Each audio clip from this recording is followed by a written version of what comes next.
candidate wengi ama job seekers wengi wanalalamika waajiri hawatoi feedback baada ya kufanya interview. Wanakuwa kimya, hakuna majibu yote, hausikii chochote, kimya. Sasa kama umekutana na situation kama hiyo, leo nitakupa siri, nitakupa sababu ni kwa nini waajiri wengi hawatoi feedback baada ya kufanya interview. Hapa tunazungumza uhalisia. Kiuhalisia, kampuni nyingi unakuta hazina mifumo rasmi au hawana hata mtu wa HR. Unakuta hazina department ya HR kabisa. So unaweza kukuta mkurugenzi yeye mwenyewe ndo anafanya kila kitu. Unakuta ni admin, yeye ndo anaorganize interview, ndo anaita kwa ni mtu mmoja. Sasa kampuni nyingine unaweza kukuta labda department nzima labda iko HR pekee yake, kwa anashindwa kufanya organization ya vitu vingi. Hiyo ni sababu, hiyo ni vitu ambavyo unabidi ufahamu. Sababu ya pili, tukizungumzia uhalisia, nafasi inatangazwa moja, wanaomba watu 300.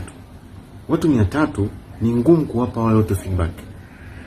Kwa hiyo anaamua kama iko ishara mwenyewe au kwa na mkurugenzi anaweza kukaa akaanza kuwajibu watu kwamba bana umekosa hili, itakuwa umekosa, ni ngumu. Kinachofanyika, anaamua kuchagua kwamba hawa nitawatafuta, hawa wengine hawatafuti. Hiyo ndio vitu vinavyotokea sana kwenye interview. Nini cha kujifunza kama job seekers? Kila tangazo la ajira linalotangazwa, pale chini kuna neno limeandikwa we only contacted shortlisted candidate.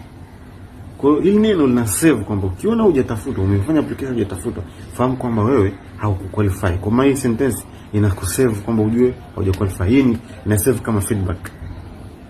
Jambo la pili, ukiitwa kwenye interview, kabla pale unapoulizwa, je, una swali lolote la kuuliza, muulize swali kwamba je, nitarajie the next stage itakuwa ni lini?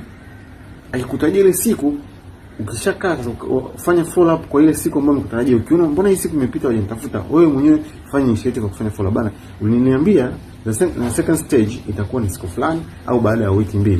Naona wiki 2 zimepita, mmenyamaza kimya. Fanya initiative mwenyewe. Niambie umeoku attend interview lakini ndio kujibiwa kabisa feedback. Umekaa kimya mpaka leo. Na huo ndo msisite leo follow page zetu kwa tips and tricks mbalimbali sana.